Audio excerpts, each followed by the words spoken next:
Hello everyone, welcome back to my YouTube channel Rahul UPSC math. Dear student, आज के lecture में हम class 8 का एक्सरसाइज 3.3 के क्वेश्चन नंबर 4 को स्टार्ट करेंगे। प्रीवियस लेक्चर में हमने क्वेश्चन नंबर 3 तक समझा लिया था। आज के लेक्चर में हम क्वेश्चन नंबर 4 से आपको समझाएंगे। तो आपको अपनी एनसीईआरटी बुक निकाल लेनी है और एनसीईआरटी बुक में क्वेश्चन नंबर 4 को निकाल लेना है, ठीक है। तो ये लेक्चर बेसिकली इंग्लिश मीडियम का रहेगा, तो सभी बच्चे पहले अपनी बुक निकाल ले, ठीक है। और देन इसके बाद हम लेक्चर को स्टार्ट करते हैं। तो डियर स्टूडेंट, क्वेश्चन नंबर 4 देखिए, NCERT exercise 3.3 question number 4। Question number आप यहाँ पर 4 लिख ले, 2 तो हो चुका था आपका। क्वेश्चन नंबर 4 और चैप्टर का नाम क्या है? अंडरस्टैंडिंग क्वाड्रिलेटरल, ठीक है। तो अब देखिए ध्यान से, क्वेश्चन नंबर 4 क्या कहता है? Draw a rough figure of a quadrilateral that is not a parallelogram but has exactly two opposite angles of equal measure. यानी एक ऐसे क्वाड्रिलेटरल का फिगर आपको ड्रॉ करना है कि जिसमें अपोजिट साइड इक्वल हो और जस्ट अपोजिट एंगल क्या हो? इक्वल हो। वन पेयर क्या हो? इक्वल हो दोनों का, ठीक है। क्वेश्चन को पहले ध्यान से सुनिएगा, इसके बाद हमें केवल इसमें रफ फिगर बना के छोड़ देनी है, ठीक है। बताना है कि ये रफ फिगर किसकी बनेगी, ठीक है।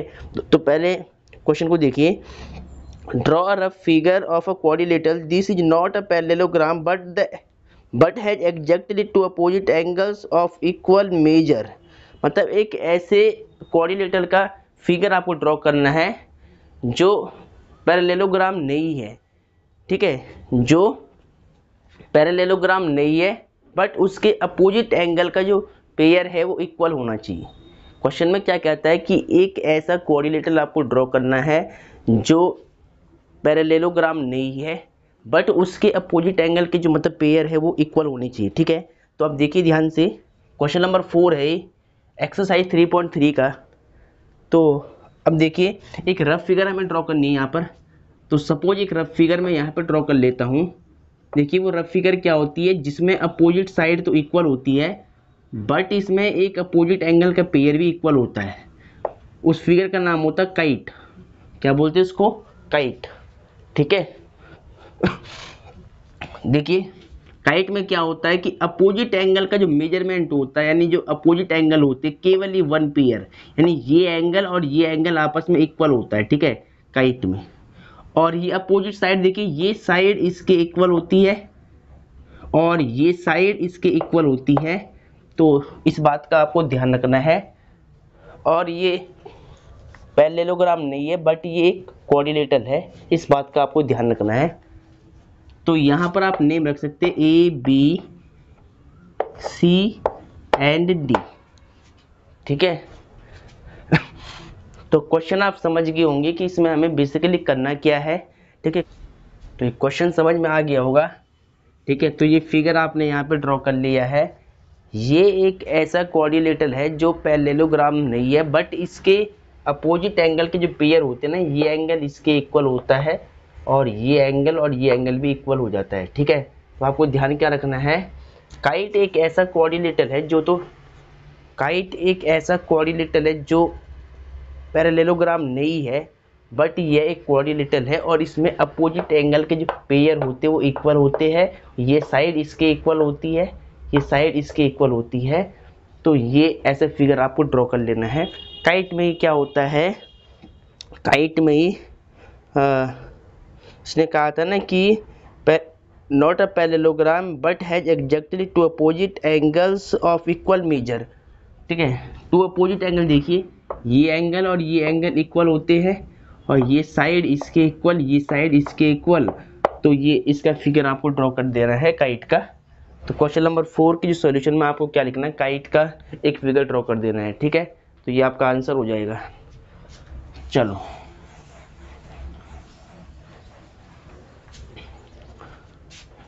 इसके बाद देखिए, क्वेश्चन नंबर 5 इज इंपॉर्टेंट है, वेरी वेरी इंपॉर्टेंट क्वेश्चन है, कहीं बार रिपीट क्वेश्चन है। तो डियर स्टूडेंट, इस क्वेश्चन को आपको बिल्कुल ध्यान से करना है। तो क्वेश्चन नंबर 5 को पहले ध्यान से सुन लीजिएगा। क्वेश्चन क्या कहता है? The measures of two adjacent angles of a parallelogram are in the ratio 3:2. Find the measure of each of the angles of the parallelogram. यानी पैरेललोग्राम में जो एडजेसेंट एंगल होते हैं उनका रेशियो आपको दिया हुआ है। पैरेललोग्राम के अंदर जो एडजेसेंट एंगल्स होते हैं उनका रेशियो आपको गिवन है 3:2। आपको पैरेललोग्राम्स के जो ऑल एंगल से ईच एंगल आपको फाइंड आउट करना है। ठीक है, यही बात क्वेश्चन में बोल रहा है कि find the measure of each of angles of the parallelogram. Parallelogram के आपको हर एक एंगल को फाइंड आउट करके दिखाना है। और दे आपको क्या रखा है, पैरेललोग्राम में जो एडजेसेंट एंगल्स होते हैं ना, पैरेललोग्राम में जो एडजेसेंट एंगल्स है उनका रेशियो आपको गिवन है। तो देखिए सबसे पहले हम क्या करेंगे, एक पैरेललोग्राम की फिगर ड्रॉ कर लेते हैं। तो देखिए सपोज ये एक पैरेललोग्राम है, इसकी फिगर मैंने ड्रॉ कर दी है ऐसे। ठीक है, इसके नेम आप रख सकते हैं ए बी सी डी। अब क्वेश्चन में क्या बोल रहा है, अब ध्यान से सुनिए दोबारा कि the measures of two adjacent angles of a parallelogram are in the ratio 3:2। देखिए पैरेललोग्राम के अंदर जो एडजेसेंट एंगल्स होते हैं ना उसका रेशियो आपको दिया हुआ है क्वेश्चन में 3:2। यानी ये एडजेसेंट एंगल है इसका, ये और ये एडजेसेंट एंगल है, फिर ये और ये एडजेसेंट एंगल है, फिर ये और ये एडजेसेंट एंगल्स है, और ये क्या एडजेसेंट एंगल है। कोई भी एंगल आप लेकर चल सकते हैं। बस क्वेश्चन में ये कहा है कि दो एडजेसेंट एंगल का जो रेशियो है वो 3:2 है। ठीक है, तो बात आपको समझ में आ रही होगी। तो मैं मान लेता हूँ कि जो रेशियो दिया हुआ वो ए और बी का रेशियो दे रखा है। एंगल ए और बी का रेशियो हमें कितना दे रखा है, 3:2 दे रखा है। ठीक है, तो आपको क्या करना है, और आपको ऑल एंगल फाइंड करने हैं। ईच एंगल आपको फाइंड आउट करना है, ए बी सी डी। ठीक है, तो देखिए सबसे पहले आपको सॉल्यूशन लिखना है यहाँ पर। उसके बाद देखिए लेट माना एंगल ए। देखिए रेशियो आपको क्या दिया हुआ है, पहले आपको बात समझनी है। आपको जो एडजेसेंट एंगल्स है ना, एडजेसेंट एंगल्स उनका रेशियो आपको दिया हुआ है 3:2। ठीक है, रेशियो का मतलब क्या है कि इनके साथ में आपको एक कॉमन वैल्यू आपको माननी होती है। कॉमन वैल्यू मान सकते हैं आप, वेरिएबल एक्स मान लो, आप वाई मान लो। हमेशा ध्यान रखना है, रेशियो का मतलब है कि इनके साथ में कुछ वेरिएबल आप मान सकते हैं। रेशियो का मतलब होता है क्या, देखिए अगर मैं यहाँ पे लिख लूँ 6/9।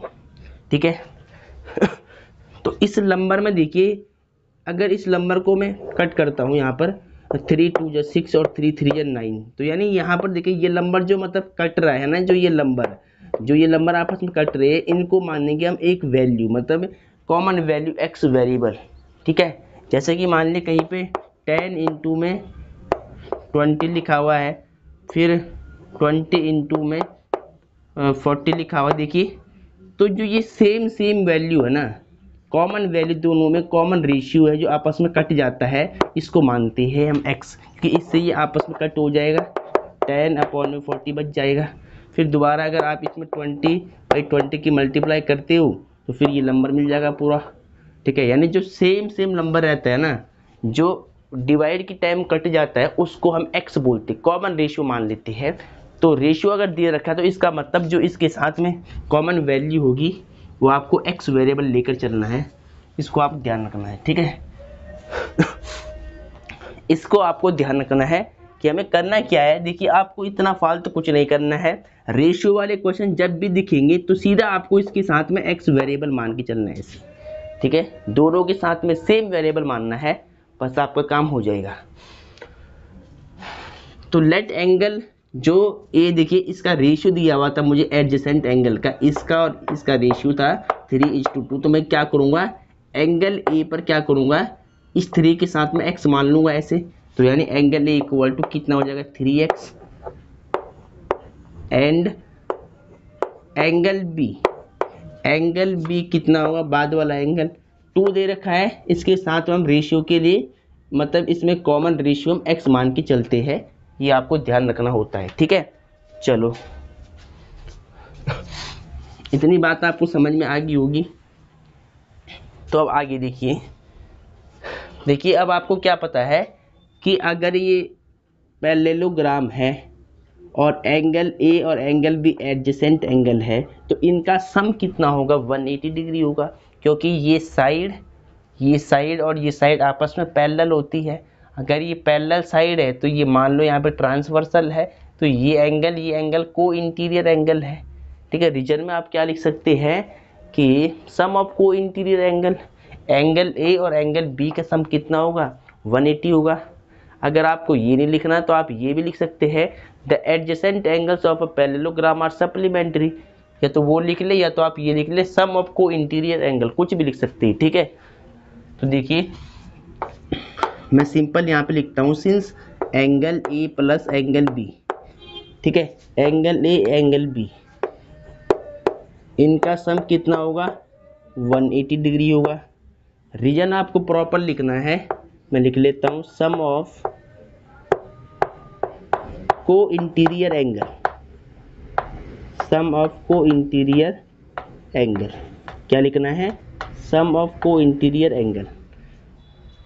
अब देखिए एंगल ए कितना है, 3x, तो 3x, एंगल बी कितना है, 2x इक्वल टू 180, इसको सॉल्व कर लो, 3 to 5x इक्वल टू 180, तो x is equal to 180 by 5 से कट कर लो, 5 1 जा 5, 5 3 जा 15, कितना बचेगा 3, 5 6 जा 30 और degree same, x equal to 36 degree. तो x की वैल्यू यानी जो इनके साथ में कॉमन रेशियो थी, ठीक है, जो 3:2 देखिए, जो 3:2 के साथ में कॉमन वैल्यू होगी ना, जो इनसे मल्टीप्लाई हो रही है, रेशियो को पहली बात हम ऐसे डिवाइड में लिख सकते हैं। इसका मतलब क्या है कि जो इनके साथ में कॉमन रेशियो है वो 36 रही होगी ऐसे, क्योंकि x माना ना हमने इनके साथ में, देखिए x माना, तो मान लिया कि इससे ही आपस में कट गया था, तो जब अगर हमें नहीं मालूम था कि यहाँ पर क्या आएगा तो हमने x माना था इसको, तो x किसकी वैल्यू है, 36 की, ठीक है, यानी x की वैल्यू 36 आ रही है। तो आप बात समझ गई होंगी कि कॉमन रेशियो हम सेम नंबर क्यों मानते हैं रेशियो के केस में, क्योंकि कॉमन वैल्यू आपस में कट जाती है, फिर आपको ऐसे मतलब रेशियो की फॉर्म में ये क्वेश्चन मिलता है, ठीक है। तो आई होप आपको ये बात समझ में आ गई होगी। आपको रेशियो वाला जो क्वेश्चन होता है उसमें हमेशा यही करना है, उनके साथ में वेरिएबल मान के चलना है, ठीक है, सेम वेरिएबल दोनों साइड में। चलो अब आगे देखिए, x की वैल्यू आपने निकाल दी है। अब आपको ऑल एंगल्स की वैल्यू निकालनी है, तो सबसे पहले हम क्या करते हैं, यहाँ से एंगल ए की वैल्यू निकाल लेते हैं। एंगल ए को हमने क्या लेट किया था, यहाँ लिख लो पहले आप, angle A equal to 3x और 3 इंटू में x की वैल्यू पुट करो 36, मल्टीप्लाई करा दो, यहाँ पर कितना आएगा, 3 6 जा 18, 1 कैरी, 3 3 जा 9, 1 10, 108 डिग्री, ठीक है, ये हो गया angle A. Similarly angle B यहाँ पर आप निकाल लो, एंगल बी क्या है, 2x है, ठीक है, देयरफॉर 2 इंटू में x की वैल्यू 36, तो कितना आएगा, एंगल बी इक्वल टू 36 2 जा 72 डिग्री, ठीक है, एंगल बी भी आपने निकाल लिया है, ठीक है।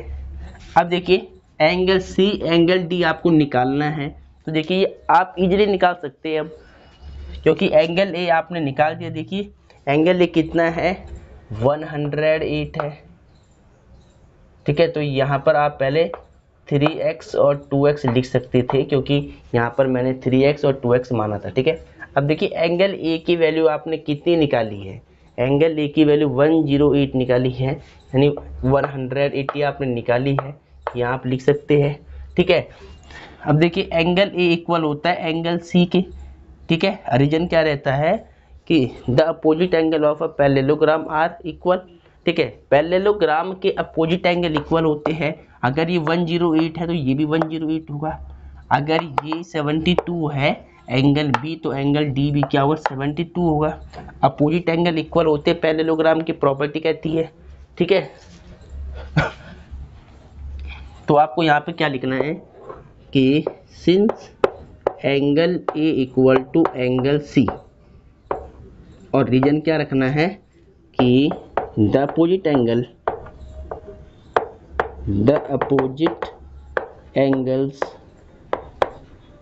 Of a parallelogram are equal. Opposite angle parallelogram के इक्वल होते हैं, तो रीजन आपको प्रॉपर लिख लेना है। देखिए एंगल ए की वैल्यू 108 डिग्री है, 108 डिग्री है, तो देयरफॉर साइड चेंज कर लो, एंगल सी भी कितना होगा 108 डिग्री हो जाएगा, ठीक है। चलो सिमिलरली आपको क्या करना है, एंगल बी एंगल डी भी इक्वल होगा, अपोजिट एंगल है पैरेललोग्राम्स के, therefore since angle B equal to angle D, reason क्या रहेगा, सेम रीजन है, the opposite side angles, the opposite angles of a parallelogram are equal. Parallelogram के opposite angle equal होते हैं, तो एंगल बी आपने कितना निकाला है, एंगल बी निकाला है 72 डिग्री, तो एंगल डी भी कितना हो जाएगा 72, बीच में इक्वल टू है, साइड चेंज करो, therefore angle D equal to 72 degree. तो इस तरह आपका ये क्वेश्चन भी सॉल्व हो जाता है, ठीक है। इजीली आपको इसको सॉल्व कर लेना है, स्टेप बिल्कुल सेम है, कंसेप्ट क्लियर होना चाहिए, प्रॉपर्टीज याद होनी चाहिए, प्रॉपर्टी का खेल है जो भी है, ठीक है। तो आई होप आपको ये क्वेश्चन समझ में आया होगा।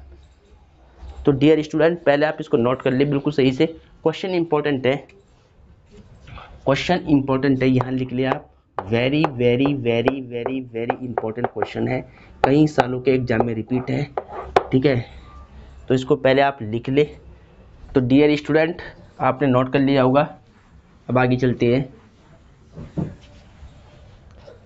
अब दूसरे क्वेश्चन को लेते हैं।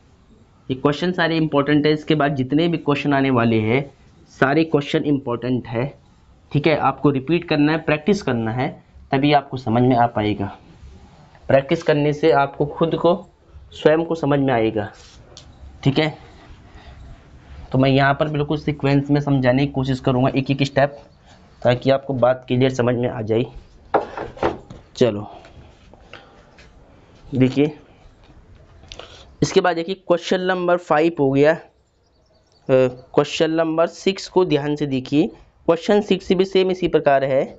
देखिए क्या कहता है क्वेश्चन, 6 क्वेश्चन है ना, देखिए 6 क्वेश्चन क्या कहता है, ध्यान से सुनिए। To adjacent angles of a parallelogram have equal major adjacent angle. बात क्या ध्यान रखनी है, दोबारा ध्यान सुनिए, the two adjacent angles of a parallelogram have equal major. Parallelogram में जो एडजेसेंट एंगल है उनका मेजरमेंट सेम है दोनों का। क्वेश्चन में क्या बोल रहा है, पैरेललोग्राम के जो एडजेसेंट एंगल्स है उनका मेजरमेंट क्या है, सेम है, ठीक है, हैव अ इक्वल मेजरमेंट, ठीक है। चलो उसके बाद क्या कहता है, find the measure of each of the angles of the parallelogram. मतलब पैरेललोग्राम का जो ईच एंगल आपको फाइंड आउट करना, हर एक एंगल की वैल्यू आपको निकालनी है, जितने भी एंगल होते हैं पैरेललोग्राम में उन सभी की वैल्यू आपको फाइंड आउट करनी है।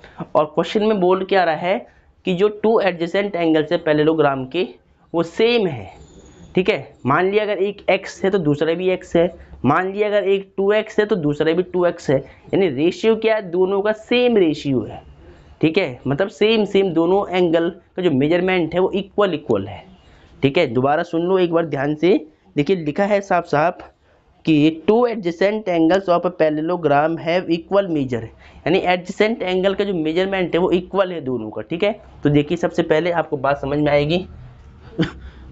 इस वाले क्वेश्चन में हम एक फिगर ड्रॉ करते हैं रेक्टेंगल की, ठीक है। अब रेक्टेंगल की फिगर मैंने ड्रॉ क्यों की, आपको बात समझ में आएगी जब ये क्वेश्चन सॉल्व हो जाएगा। देखिए रेक्टेंगल भी पैरेललोग्राम होता है, आपको पता है, क्योंकि रेक्टेंगल की जितनी भी प्रॉपर्टीज होती है पैरेललोग्राम की भी सेम प्रॉपर्टीज होती है, आपको पता है। इसलिए मैंने क्या कर दिया, इस पैरेललोग्राम को मैंने रेक्टेंगल की जैसे बना दिया, क्योंकि रेक्टेंगल भी पैरेललोग्राम होता है। ठीक है,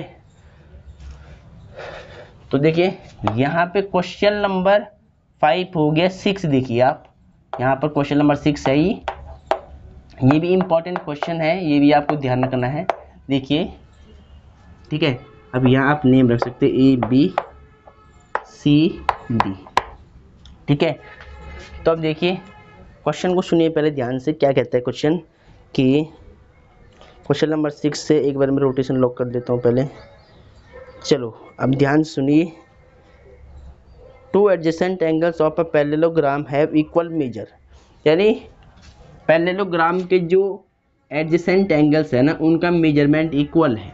देखिए एडजेसेंट एंगल ये है, ये भी है दो, और ये भी दोनों है। तो आप कोई भी दो एडजेसेंट एंगल ले सकते हैं। मान लीजिए मैं ए और बी ले रहा हूँ, इनका मेजरमेंट क्या दिया हुआ है, इक्वल दिया हुआ है। तो मान लेते हैं, हमें नहीं मालूम कि इक्वल क्या होगा, तो हम यहाँ पर एक्स मान के चलते हैं कि मान लिए एक्स का ए का जो मेजर है वो एक्स है, एंगल पता है, एंगल ए का मेजरमेंट एक्स है और एंगल बी का मेजरमेंट भी मान लिए एक्स है, क्योंकि सेम है। ठीक है, एडजेसेंट एंगल का जो मेजरमेंट है वो सेम है। एडजेसेंट एंगल ए और बी है, मान लिया ये एक्स है तो ये भी क्या हुआ, एक्स होगा, late.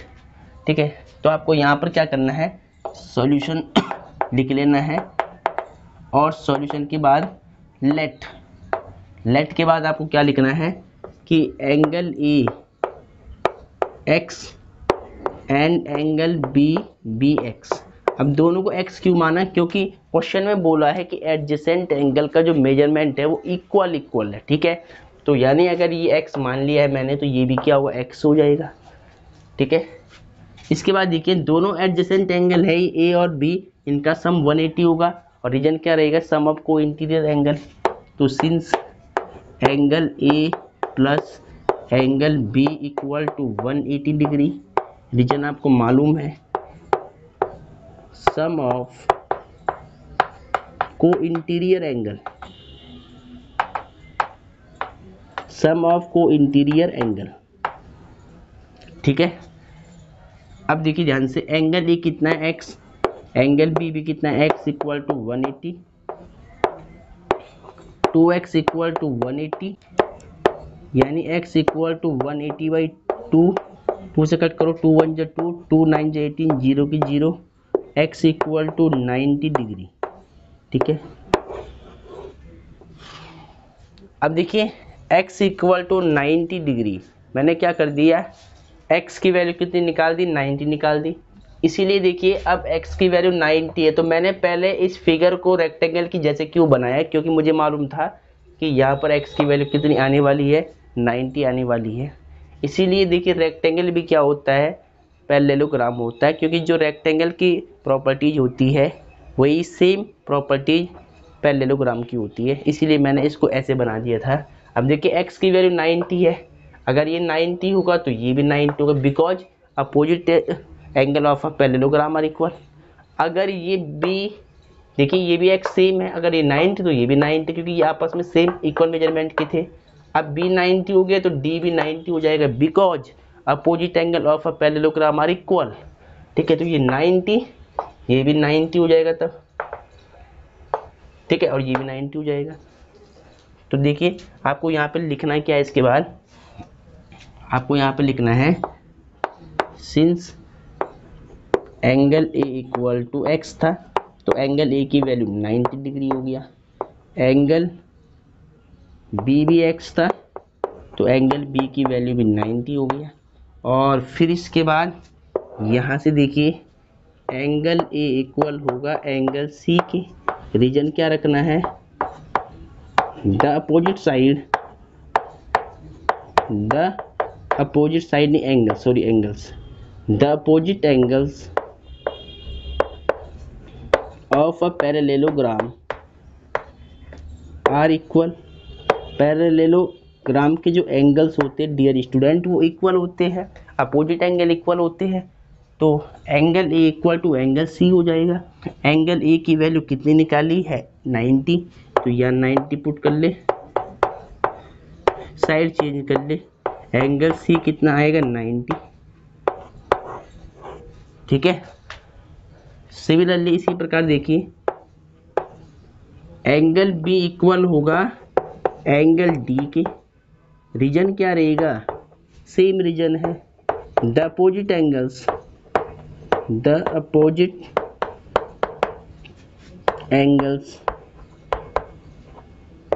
Of a parallelogram are equal, opposite angle equal होते पैरेललोग्राम के, ठीक है।